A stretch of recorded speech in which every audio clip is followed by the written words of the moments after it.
Halo teman-teman, masih dengan saya lagi Felix. Dan sudah pasti saya akan melanjutkan bahasan kita sebelumnya mengenai Donghua Soulland. Rasanya masih belum bisa move on dengan scene epic kedatangan Tang Hou kemarin ya. Kalian pasti sepakat kalau itu adalah salah satu scene the best dari sepanjang episode Soulland yang sudah kita bahas. Dan yang perlu saya ingatkan lagi, kalian wajib banget nonton secara langsung supaya mendapatkan experience sinematiknya. Karena scene lengkapnya itu jauh lebih epic dari apa yang kita sajikan kemarin. Terus ini yang sering banget ditanyakan, yaitu nontonnya di mana. Tentu aja kalian bisa nonton di WTV ya, aplikasi yang sudah tersedia di Play Store maupun di App Store. Baiklah, kalau kalian sudah siap, mari kita mulai.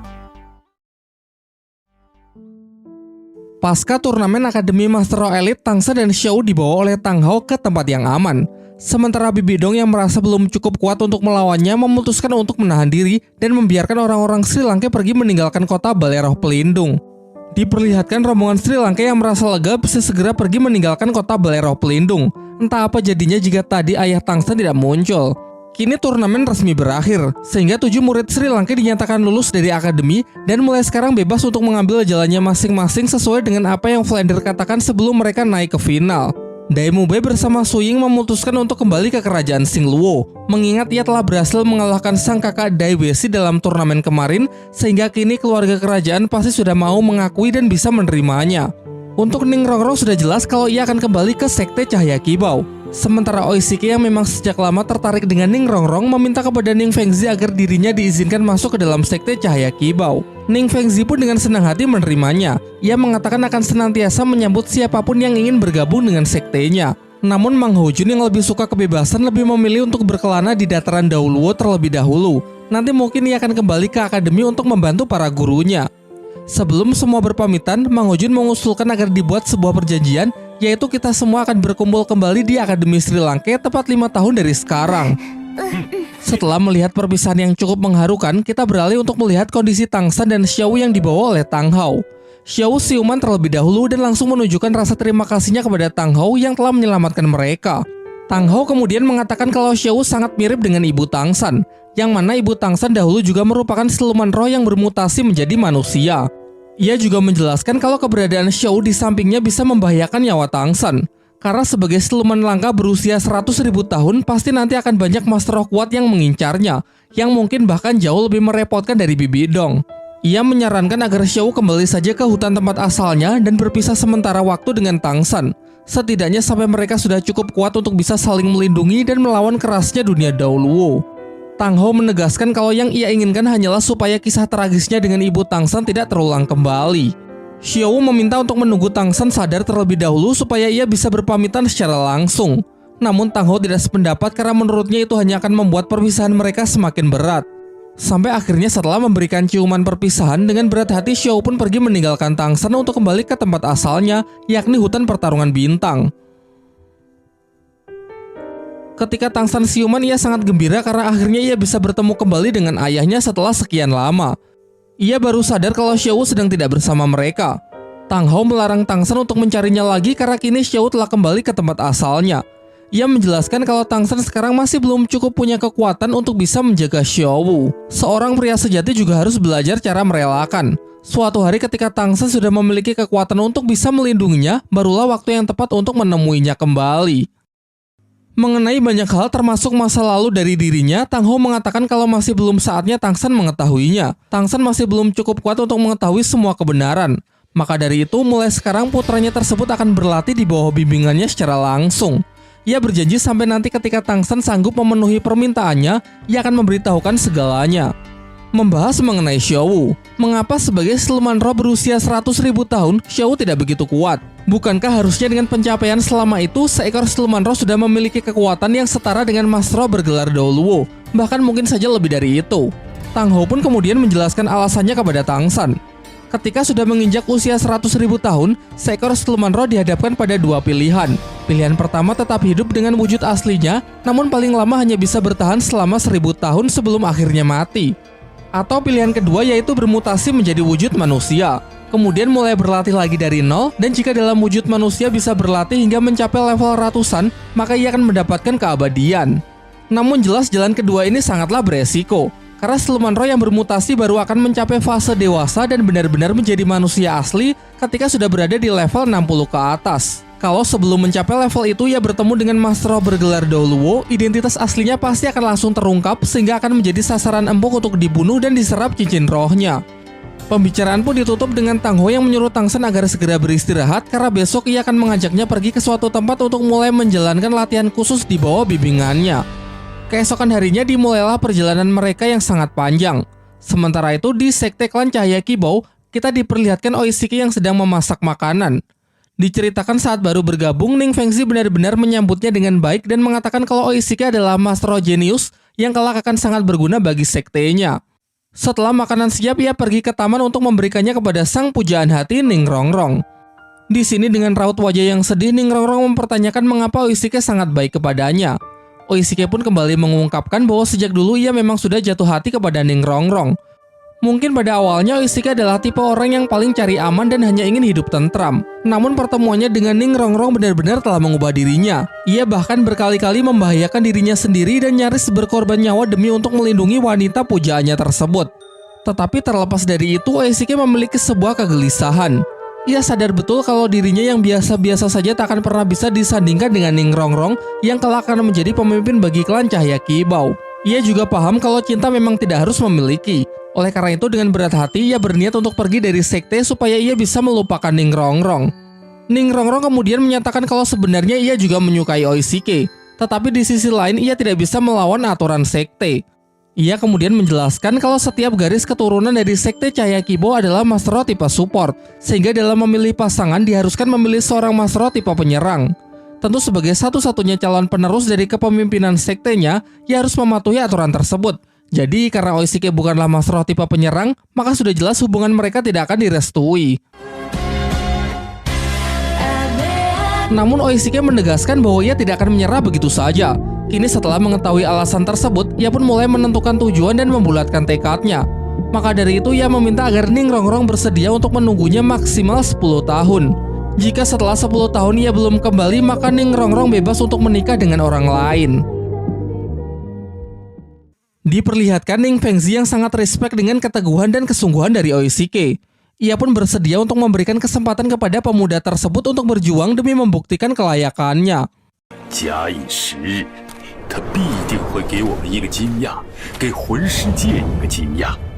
Di sisi lain, setelah melakukan perjalanan panjang hampir setengah bulan, Tang Sen dan ayahnya sudah sampai di tempat tujuan. Sebuah pegunungan dengan air terjun yang berdampingan dengan kehidupan penuh sukacita. Tang Ho menjelaskan bahwa selama 2 tahun ke depan tempat ini akan menjadi rumah serta tempat Tang Sen berlatih. Sebagai langkah awal, Tang Ho menyuruh Tang Sen supaya menyerap tulang roh yang ia dapat dari balai roh pelindung. Ia juga menjelaskan bahwa sebenarnya tulang roh tersebut tadinya disiapkan untuk Hulena, karena gadis itu adalah murid langsung dari Bibi Dong yang akan Bibi Dong bimbing menjadi pemimpin suci dari balai roh pelindung selanjutnya. Dalam proses penyerapan tersebut, Tang Sen dapat melihat kekuatan spiritual yang luar biasa kuat dan mampu merasakan lingkungan sekitar dengan sangat jelas. Proses itu terlihat cukup membebani tubuh Tang Sen, dan karena adanya penyatuan dan adaptasi, proses itu berlangsung hingga 24 jam lamanya. Setelah membuka matanya, ia bisa merasakan kalau tulang roh kebijaksanaan dan kemampuan mata iblis ungunya bersatu dan saling melengkapi satu sama lain. Kini ia bahkan sanggup melihat dengan jelas puncak dari gunung salju sejauh lebih dari 200 meter di balik hutan. Dalam latihan khusus berikutnya, Tang Ho menyuruh Tang Sen untuk memanjat tebing pada air terjun yang sangat curam dan licin tanpa menggunakan kekuatan roh. Di puncak terdapat aliran air paling kuat yang menjadi media dalam melatih teknik palu acak miliknya. Jika Tang Sen berhasil bertahan dan menyelesaikan 9.981 pukulan tanpa cacat sedikit pun, maka latihan tahap pertama ini akan selesai. Namun 4 hari sudah berlalu semenjak latihan ini dimulai. Jangankan mendaratkan 1 pukulan, untuk bisa berdiri dengan stabil di atas tebing air terjun saja Tang Sen masih benar-benar kesulitan. Sampai setelah mencoba kesekian kali, ia berhasil melihat celah, menemukan cara untuk bisa berdiri dengan stabil dan mulai memukul. Derasnya aliran air terjun divisualisasikan sebagai seekor naga air yang menerjangnya berulang kali.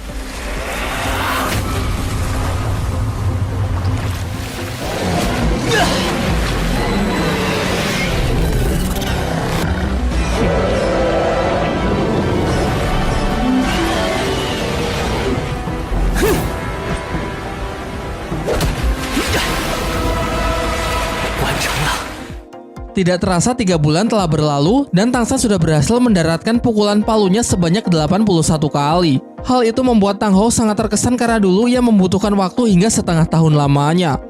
Ia lalu menghampiri putranya tersebut dan memberikan sebuah palu yang terbuat dari kayu untuk melanjutkan latihannya.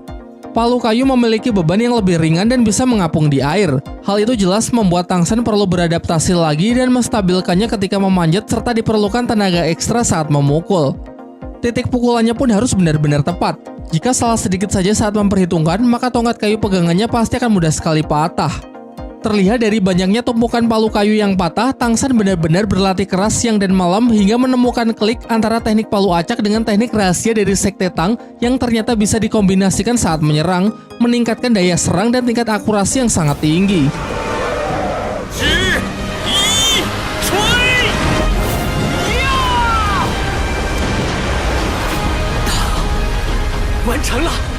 Kini setelah 2 tahun berlalu, Tang San telah berhasil menyelesaikan latihan teknik palu acaknya dan juga telah mencapai kekuatan roh level 52. Latihan tahap pertama sudah selesai, dan untuk latihan tahap kedua, Tang San akan berlatih cara membangkitkan wujud dari aura membunuh.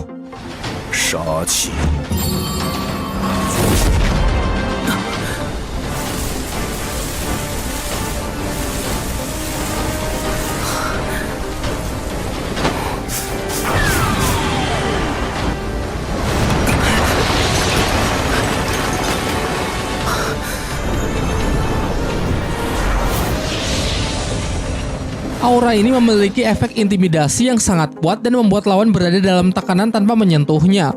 Tang Hou mengatakan kalau Tang San bisa membangkitkan aura membunuh di sebuah tempat yang disebut dengan kota pembantaian. Bicara soal kota pembantaian, di sisi lain Hu Lena yang masih belum terima dengan kekalahannya dari Tang San pergi menemui Bibi Dong untuk memohon agar dirinya diizinkan berlatih di sana. Ia juga ingin pergi tanpa pengawalan dari siapapun, karena menurutnya jika Master Krisan selalu melindunginya dari bahaya, maka secara tidak langsung potensinya akan lambat berkembang sehingga pasti akan semakin tertinggal dari Tang San. Pada awalnya Bibi Dong sempat ragu, karena berlatih di kota pembantaian memiliki resiko yang terlalu besar. Bahkan kabarnya hanya sedikit orang yang bisa kembali dengan selamat setelah menginjakan kakinya di tempat tersebut. Namun setelah melihat tekad dari Hu Lena yang begitu kuat, Bibi Dong pun memberinya izin dan menyuruhnya untuk menyerap sebuah tulang roh kepala terlebih dahulu sebelum berangkat, tentu dengan harapan murid kesayangannya tersebut bisa kembali dengan selamat. Sementara itu, Tang Hou mengatakan kepada Tang San agar sebaiknya mencari cincin roh kelima terlebih dahulu sebelum berangkat ke kota pembantaian. Ia lalu memintanya untuk mengeluarkan kekuatan roh dari rumput biru perak. Namun ketika Tang San sedang berkonsentrasi, ia mendengar suara yang memanggilnya dengan sebutan Kaisar. Lantas ia pun segera berlari ke arah di mana suara tersebut berasal untuk menanyakan mengapa ia dipanggil Kaisar. Dari balik pohon besar muncul sesosok jiwa seorang kakek yang mengaku kalau dirinya adalah siluman roh jenis rumput biru perak yang telah hidup sangat lama. Ia dapat merasakan kalau di dalam tubuh Tang San mengalir darah yang jauh lebih berharga dari rumput biru perak biasa. Menurutnya sudah pasti Tang San merupakan keturunan langsung dari Ratu Rumput Biru Perak dan sekarang resmi dinobatkan sebagai Kaisar Rumput Biru Perak. Meskipun Tang San mencoba menyangkal hal itu dengan mengatakan kalau ia hanyalah manusia biasa yang kebetulan memiliki roh pelindung jenis rumput biru perak. Sang kakek tetap yakin kalau di dalam diri Tang San terdapat darah bangsawan kekaisaran rumput biru perak. Ia menyatakan kalau semua siluman roh rumput biru perak adalah bawahan yang selalu siap melindungi kapanpun. Terakhir, sang kakek bersedia membantu Tang San untuk membangkitkan kekuatan Kaisar Rumput Biru Perak miliknya. Di dalam prosesnya, tubuh Tang San diselimuti oleh akar-akar rumput biru perak yang mana di dalam sana ia bisa merasakan kehadiran dari sang ibunda tercinta. Ketika proses telah selesai dan akar rumput biru perak yang menyelimutinya perlahan mulai menyingkir, terlihat Tang San dengan penampilan barunya. Rambut kebiruan yang terurai panjang serta postur tubuh yang lebih tinggi, kekar dan berisi. Selain perubahan pada penampilan fisik, kekuatan roh dari Tang San pun juga telah mengalami peningkatan dengan adanya cincin roh berwarna hitam yang menjadi cincin kelimanya. Sang kakek kemudian menjelaskan kalau cincin tersebut sebenarnya berasal dari tubuh Tang San sendiri yang diperoleh dari hasil kebangkitan Kaisar Rumput Biru Perak dengan tingkat kekuatan yang kurang lebih setara dengan cincin siluman roh berusia 25.000 tahun. Perjalanan lalu kembali dilanjutkan. Namun belum juga jauh berjalan, tiba-tiba Tang Hou kehilangan keseimbangan kemudian jatuh pingsan. Setelah Tang San memeriksanya, ia menyadari kalau luka lama dari ayahnya semakin parah. Luka lama itu Tang Hou dapat pasca pertempuran hebat melawan Balai Roh Pelindung pada 20 tahun yang lalu dan kembali kambuh saat pertarungan terakhirnya di arena turnamen roh melawan Bibi Dong serta para master roh bergelar Doulo yang lain. Ketika sudah siuman, Tang San mengatakan kalau ia bisa mengobati luka tersebut. Namun Tang Hao menolak dan menyuruh Tang San untuk fokus saja menghadapi latihan berikutnya. Di sepanjang perjalanan, Tang San terus membujuk ayahnya agar bersedia ia obati. Mungkin tak akan sembuh sepenuhnya, tetapi setidaknya biarkan ia mencoba. Sampai terakhir Tang San berlutut memohon agar ayahnya berjanji kalau mulai sekarang tidak perlu bertarung lagi. Hal ini karena ia sangat khawatir jika luka tersebut akan semakin parah. Bahkan Tang San sampai menodongkan pisau ke dirinya sendiri agar sang ayah mendengarkannya. Sehingga dengan sedikit paksaan dan ancaman itu, Tang Hao pun bersedia untuk berjanji. Perjalanan yang sangat panjang menyusuri gurun pasir, melewati tebing-tebing yang curam hingga berenang melintasi sungai. Aura gelap yang mencekam mulai terasa sebagai pertanda kalau mereka sudah semakin dekat dengan kota pembantaian. Tang Hao lalu mengajak Tang San untuk masuk ke sebuah restoran di mana orang-orang di sana terlihat sangat aneh. Diperlihatkan mereka begitu menikmati cairan berwarna merah menyala di dalam gelas yang mereka sebut dengan nama minuman neraka. Seorang pelayan menghampiri mereka berdua untuk mencatat pesanan. Tang Hao memesan 2 minuman neraka. Pada awalnya si pelayan meragukan hal itu sampai ketika Tang Hao melepaskan aura membunuh membuat si pelayan ketakutan dan bergegas menyiapkan 2 minuman neraka sesuai permintaan dari Tang Hao. Tang San yang masih polos bertanya kepada sang ayah sebenarnya ini minuman apa. Karena dilihat dari tampilannya saja terlihat lebih mirip lelehan lava ketimbang sebuah minuman. Tanpa memberikan penjelasan sepatah kata pun, Tang Hao meminumnya dan sesaat setelahnya ia menyuruh Tang San agar juga segera meminumnya. Setelah mencoba satu tegukan, Tang San langsung bisa merasakan rasa sakit dan penderitaan dari jiwa-jiwa gelap karena memang minuman neraka tersebut dibuat dari pengumpulan roh orang-orang yang telah dikalahkan. Adegan itu sontak membuat Tang San menjadi bahan tertawaan para tamu yang lain. Mereka semua menganggap kalau Tang San adalah anak kecil yang seharusnya tidak berada di tempat seperti ini. Beberapa orang dengan masing-masing senjata tajam menghampirinya, berniat langsung menghabisi Tang San. Akan tetapi dengan mudah Tang San bisa mengelak. Tang Hao lalu menyuruh Tang San agar segera membunuh orang-orang tersebut karena di sini bersikap baik hati kepada musuh sama saja dengan bunuh diri. Ternyata orang-orang ini juga merupakan seorang master roh. Namun jelas terlihat dari cincin rohnya tidak ada satupun dari mereka yang sebanding dengan Tang San.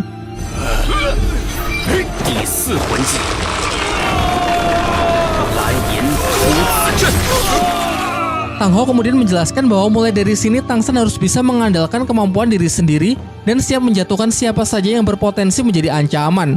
Inilah bentuk latihan yang harus Tang San lewati kali ini, yaitu menjadi pemenang dari arena neraka di kota pembantaian dan mampu keluar hidup-hidup. Melalui kemampuan dari mata iblis ungunya, Tang San bisa melihat jiwa-jiwa dari orang-orang yang telah ia bunuh terhisap ke dalam bawah tanah. Dan benar saja, ketika ia menghancurkan lantai menggunakan palu Haotian, ia berhasil menemukan jalan untuk memasuki kota pembantaian. Setelah masuk, terlihat kalau ia seakan berada di dimensi yang berbeda. Langit nampak mengerikan dengan warna merah darah. Ia disambut oleh Bibi Dong, namun tentu saja itu hanyalah sebuah ilusi yang tercipta dari kebencian di pikiran Tang San sendiri. Semua kepalsuan visual itu pun dapat ia akhiri dengan tatapan mata iblis ungu yang memang salah satu dari kemampuannya adalah menghapus segala macam jenis ilusi.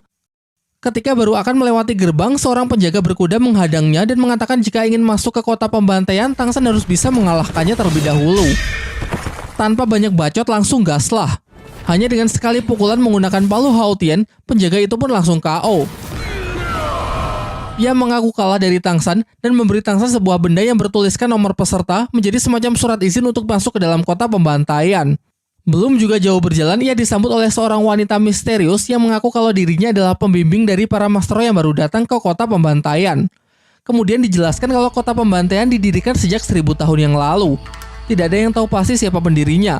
Namun berdasarkan legenda, dahulu ada seorang master roh yang sangat kuat. Setelah menembus level 100, ia datang dan membangun tempat ini. Ia juga menjelaskan bahwa di sini kekuatan roh pelindung bisa digunakan.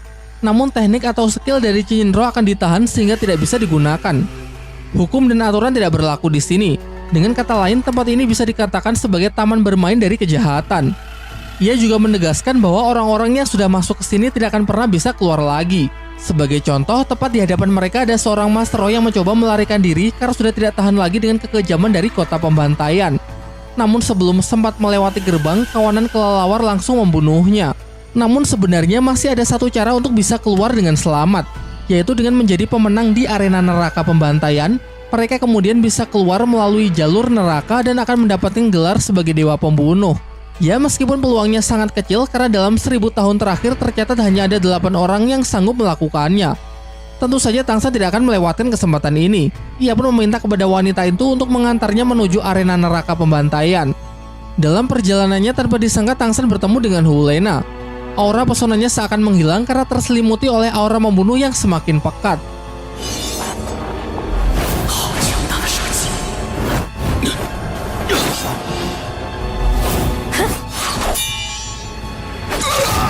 Di sini Hulena tentu saja tidak mengenali identitas dari Tangsan karena penampilannya yang terlihat jauh berbeda dari Tangsan yang dulu pernah ia lawan. Dijelaskan bahwa Hulena sudah datang ke kota pembantaian dari setahun yang lalu. Namun prestasinya di arena neraka pembantaian sangatlah mengesankan. Menang sebanyak 16 kali sehingga nilainya masuk ke 100 peringkat teratas. Memasuki arena neraka pembantaian, sebuah ajang pertarungan dari para Master Roh yang sangatlah brutal. Para petarung diperbolehkan menggunakan senjata apapun dan yang kalah akan langsung dibunuh. Jelas totality berbeda dengan arena roh yang dulu pernah Tangsan ikuti yang memiliki banyak aturan demi keamanan. Setelah Tangsan mendaftarkan dirinya, si wanita pembimbing menjelaskan aturan dalam pertarungan. 10 peserta akan turun ke arena dan melakukan battle royale, sehingga hanya akan ada satu orang pemenang dan orang tersebut berhak menyerap kekuatan roh dari 9 peserta yang telah dikalahkan. Puncaknya jika seorang peserta mampu memenangkan 100 ronde berturut-turut, maka ia akan dinyatakan sebagai pemenang akhir. Sebelum pergi, si wanita menyarankan agar Tangsan tidak mempercayai siapapun karena di kota pembantaian tidak ada istilah pertemanan. Di ronde pertama, ke-9 peserta mengeroyok Tangsan. Palu Haotian yang ia keluarkan sontak membuat Hulena sangat terkejut, walaupun ia masih belum menyadari kalau dia adalah Tangsan dan beranggapan kalau orang itu hanyalah salah satu anggota dari sekte Haotian. Tidak butuh waktu lama, Tangsan pun bisa meringkus musuh-musuhnya. Meski sayangnya kita tidak diperlihatkan scene pertarungan tersebut. Pada ronde-ronde berikutnya, Tangsan semakin tidak menunjukkan belas kasihan. Tanpa ragu sedikit pun ia membunuh satu persatu musuhnya. Waktu terus berlalu, pertarungan demi pertarungan telah Tangsan lewati hingga mendapatkan total kemenangan sebanyak 67 ronde.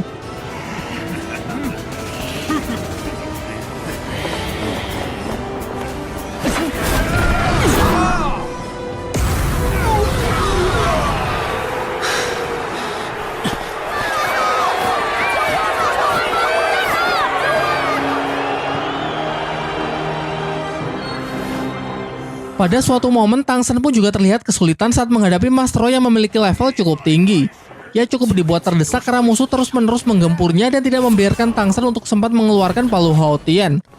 Ditambah lagi dengan adanya zirah baju besi yang musuh kenakan juga sangat kuat sehingga senjata rahasia pun tidak dapat menembusnya.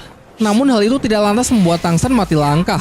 Ia mengalirkan kekuatan rohnya ke dalam senjata rahasia untuk meningkatkan daya tekanan dan mendorong lawan agar menjauh.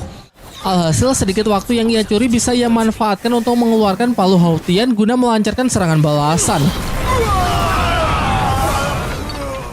Kini Tangsan pun berhasil mencetak rekor baru di arena neraka pembantaian, yang mana tercatat sudah memenangkan 68 ronde berturut-turut hanya dalam waktu 1 tahun. Saking hebatnya, semua orang menjuluki Tangsan sebagai Raja Asura. Mereka menyandingkannya dengan peserta lain yang juga sama hebatnya, siapa lagi kalau bukan Hulena yang mendapatkan julukan sebagai utusan neraka. Dalam 2 tahun semenjak kedatangannya, tercatat Hulena telah berhasil memenangkan 72 ronde. Sementara itu kita diperlihatkan si wanita pembimbing yang menemui tuannya, penguasa dari kota pembantaian yang ia panggil sebagai Raja Pembunuh. Si wanita mengabarkan kalau Tangsan sudah berhasil menang sebanyak 68 kali dan hanya menunggu sedikit waktu hingga mencapai 100. Peserta lain yang sama hebatnya adalah Hulena. Ia mengusulkan agar 2 petarung ini dipertemukan dalam satu arena. Namun Dewa Pembunuh tidak sepaham dan justru mengancam bawahannya tersebut agar berhenti mengaturnya. Kita kembali ke atas arena. Terlihat Tangsan yang menyaksikan pertarungan Hulena. Setelah membunuh musuh-musuhnya, Hulena kemudian menyerap kekuatan roh mereka. Ini pertama kalinya Tangsan menyaksikannya secara langsung karena pada setiap pertarungan yang telah ia menangkan, tidak sekalipun ia melakukannya. Selain itu, sebenarnya kekuatan roh yang dapat diserap hanyalah sebagian kecil karena sisanya otomatis akan diserap oleh kota pembantaian itu sendiri. Singkat cerita, tercatat tak sampai 2 tahun Tangsan sudah berhasil memenangkan 99 pertarungan. Hanya perlu 1 ronde lagi untuk bisa melewati jalur neraka. Sementara itu, terlihat Tangsan yang sedang berkultivasi. Ia berusaha keras untuk belajar mengendalikan aura membunuhnya yang telah mulai bangkit agar bisa memenangkan 100 ronde dan menembus jalur neraka. Di tengah latihannya, Hulena datang bertamu untuk pertama kalinya. Di sini ia mengajak Tangsan agar mau bekerja sama dengannya untuk menaklukkan jalur neraka. Karena jalur neraka adalah tempat yang sangat berbahaya. Namun benefit yang didapat juga sebanding, yaitu kemampuan yang dapat menyerap aura membunuh dan menyatukannya dengan kekuatan roh pelindung. Kemampuan khusus itu disebut domain dewa pembunuh. Pada awalnya Tang San meragukan tawaran tersebut, mengingat di kota pembantaian tidak mengenal hubungan pertemanan apalagi kerjasama. Untuk menanamkan kepercayaan kepada Tang San, Helena menceritakan mengenai latar belakangnya. Ia mengaku kalau dirinya berasal dari Balai Roh Pelindung, merupakan murid pilihan dari pemimpin suci, dan kedatangannya ke sini semata-mata hanya untuk berlatih karena di masa depan ia akan dinobatkan menjadi pemimpin suci selanjutnya menggantikan Bibi Dong. Setelah dipikir-pikir, kerjasama ini memang cukup menguntungkan sehingga Tang San pun sepakat. Namun ia masih ingin menyembunyikan identitas aslinya. Ia lalu membuka topeng dan mengaku kalau ia bernama Tang Yin. Keesokan harinya Tang San memulai ronde ke-100-nya. Lawan-lawannya kali ini cukup berat, yang mana mereka adalah para Master Roh yang telah mencapai level 80. Tetapi karena di kota pembantaian tidak bisa menggunakan skill dari cincin roh, jelas membuat Tang San lebih diuntungkan karena ia mampu bertarung tanpa menggunakan skill dari roh pelindungnya. Sementara penggunaan dari palu Haotian tidak dilarang karena Tang San memang tidak pernah menambahkan cincin roh ke palunya tersebut.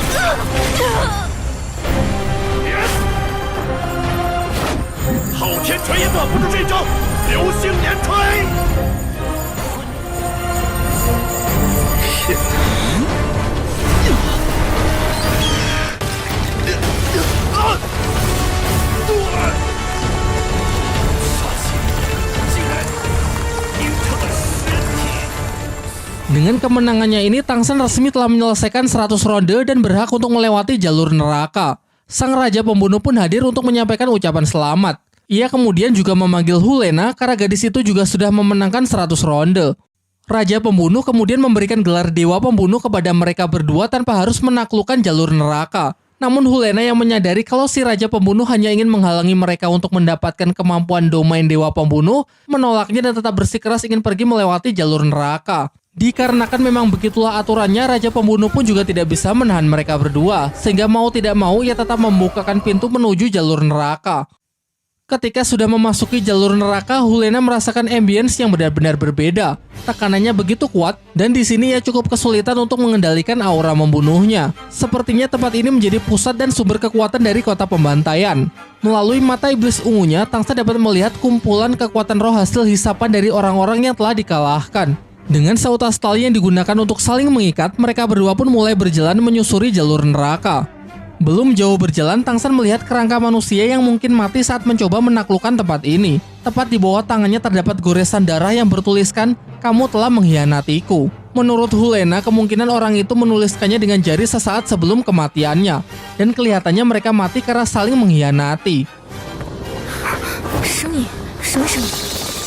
Tak lama setelah itu mereka dikejutkan dengan kemunculan segerombolan kelelawar penghisap darah yang datang dan mengelilingi mereka.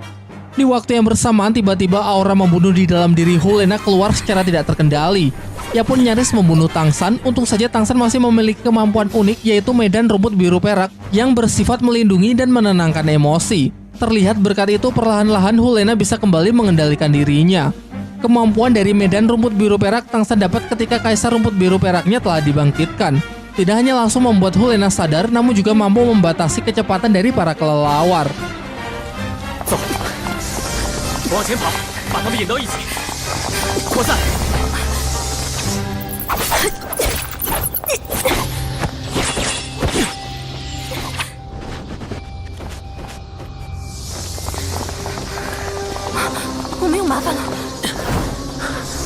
Masih berupaya menghindari para kelelawar yang mengejar, datang lagi satu kelelawar yang memiliki ukuran jauh lebih besar berkepala 3.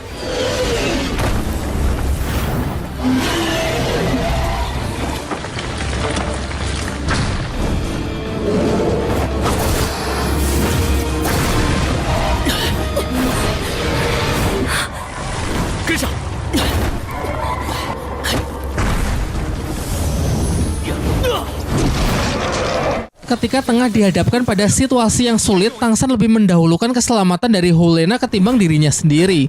Pengorbanannya itu membuat Helena semakin bersimpati kepada pemuda yang ia panggil Tang Yin tersebut. Ia bahkan mengabaikan ucapan dari Bibi Dong yang berpesan untuk tidak peduli kepada siapapun. Keadaan kembali memburuk dengan bangkitnya kelelawar raksasa yang ternyata mampu beregenerasi, padahal sebelumnya sudah mereka kalahkan. Tang San pun mulai kembali aktif untuk mencari titik kelemahan musuh. Mata adalah bagian vital yang menjadi targetnya. Namun sayangnya kedua bola mata juga mampu beregenerasi dalam sekejap, sama halnya dengan bagian-bagian tubuh yang lain. Sampai akhirnya dengan bantuan dari tulang roh kebijaksanaan, ia tahu cara membunuh si kelelawar, yaitu dengan cara menghancurkan ketiga kepalanya di waktu yang bersamaan.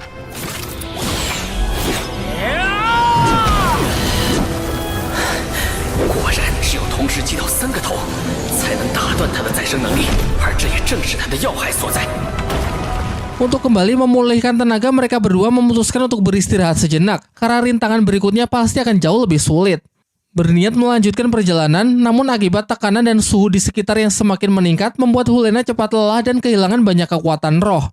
Di waktu yang bersamaan muncul seekor monster berwujud ular naga yang siap menerkam mereka berdua. Tang San segera mengajak Helena untuk melarikan diri melalui jalur sepanjang tubuh ular naga tersebut.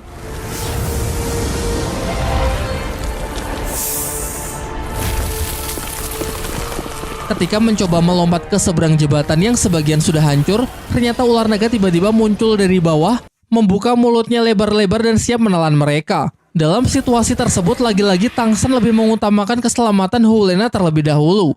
Meskipun keduanya berhasil selamat, kini mereka tak akan bisa lari lagi karena jalan mereka ditutup oleh asap merah beracun. Menurut penjelasan dari Tang San, berdasarkan ciri-cirinya, makhluk ini termasuk hewan buas primitif yang bernama ular api 10 kepala. 9 bagian yang mengeluarkan sinar merah di tubuhnya adalah gumpalan daging ular yang seharusnya menjadi titik kelemahannya. Sebagai seorang ahli racun, Tang San dapat menahan sementara racun ular dengan pil khusus buatannya yang dikombinasikan dengan semburan arak. Ditambah lagi berkat latihan pukulan palu selama 2 tahun di air terjun, bisa ia gunakan untuk menyibukkan ular tersebut. Terdengar dari komando Tang San, Helena diperintahkan memanfaatkan kesempatan itu untuk menyerang ke 9 titik kelemahannya. Namun tentu saja hal itu tidak akan mudah karena lapisan kulit dari ular api sangatlah keras sehingga sulit sekali untuk ditembus.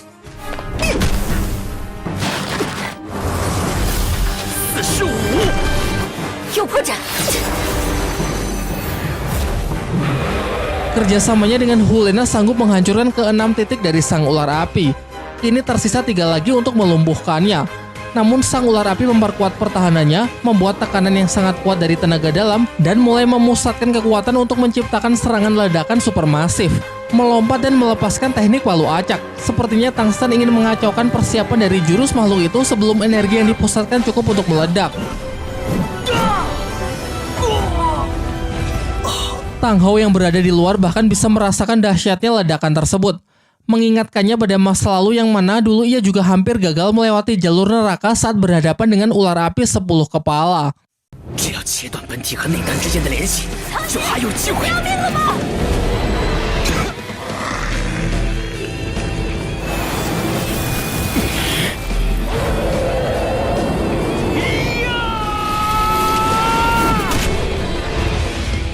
Setelah berhasil melumpuhkan sang ular api, Tang San segera mengajak Helena untuk berlari menuju titik terang yang mungkin adalah pintu keluar.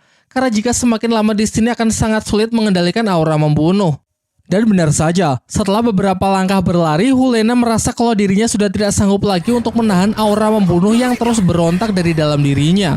Jembatan yang mereka pijak mulai hancur, membuat Helena terperosok jatuh ke dasar jalur neraka. Beruntung Tang San masih sempat menolongnya, meski padahal akan jauh lebih mudah kalau ia pergi begitu saja.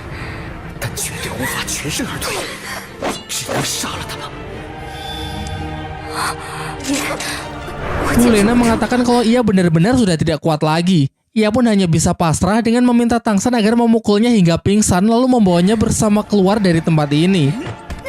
Kini Tang San pun mulai sadar bahwa hal paling mengerikan dari jalur neraka sebenarnya adalah iblis di dalam hati. Ia bersyukur memiliki teknik medan rumput biru perak dan tulang roh kepala kebijaksanaan yang bisa ia gunakan untuk tetap menjaga kesadarannya. Minuman neraka yang berada di bawah tercipta dari jiwa para master yang telah gagal.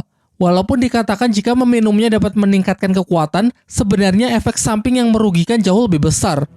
Sebelum pergi, ia menjatuhkan salah satu tanaman langkanya, yaitu ciuman darah angsa, yang ia jelaskan dapat meningkatkan racun yang terkandung di minuman neraka tersebut hingga ribuan kali lipat. Setelah memberikan hadiah kecilnya untuk si Raja Pembunuh, Tangsan segera menggendong Hulena untuk segera keluar dari tempat terkutuk tersebut. Namun masalahnya pintu keluar berjarak 200 meter di atasnya. Tentu rumput biru perak terbatas sepanjang 120 meter belum cukup untuk bisa menjangkaunya. Situasi semakin diperburuk dengan kemunculan kelelawar raksasa berkepala 3 yang harusnya sudah mereka kalahkan. Sepertinya makhluk itu bisa kembali bangkit setelah menyerap kekuatan jiwa di dasar jalur neraka. Setelah cukup mengkalkulasi jarak itu harusnya bisa Tangsan jangkau dengan lompatan tulang roh kaki laba-laba, tembakan dari senjata cakar terbang yang disambungkan ke rumput biru perak. Namun Tangsan kurang memperhitungkan beban yang bertambah karena ia sedang menggendong Hulena, sehingga usahanya hampir gagal. Untung saja di timing yang tepat ia bisa memanfaatkan tembakan dari mata iblis ungu yang ia pusatkan untuk menciptakan gaya dorong.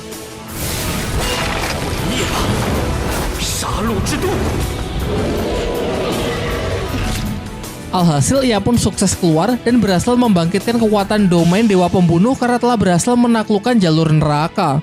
Setelah siuman ia mendapati ukiran garis-garis aneh yang ada pada Palu Hautian. Hulena yang sudah lebih dulu siuman menjelaskan kalau mereka kini telah mendapatkan teknik domain Dewa Pembunuh yang sama. Ia lalu mengungkapkan rasa terima kasihnya kepada Tangsan karena telah banyak membantunya selama melewati jalur neraka. Diperlihatkan jelas perasaan Hulena yang semakin menyukai Tangsan. Namun Tangsan bersikap cuek dan berniat langsung pergi jika memang sudah tidak ada urusan lagi. Di tengah penyayangannya tersebut, Master Krisan dan Master Hantu tiba-tiba datang berniat untuk menjemputnya. Sementara itu, Tangsan kembali bertemu dengan ayahnya dan menceritakan bahwa selama 2 tahun ini ia telah berusaha keras hingga berhasil membangkitkan kekuatan domain Dewa Pembunuh.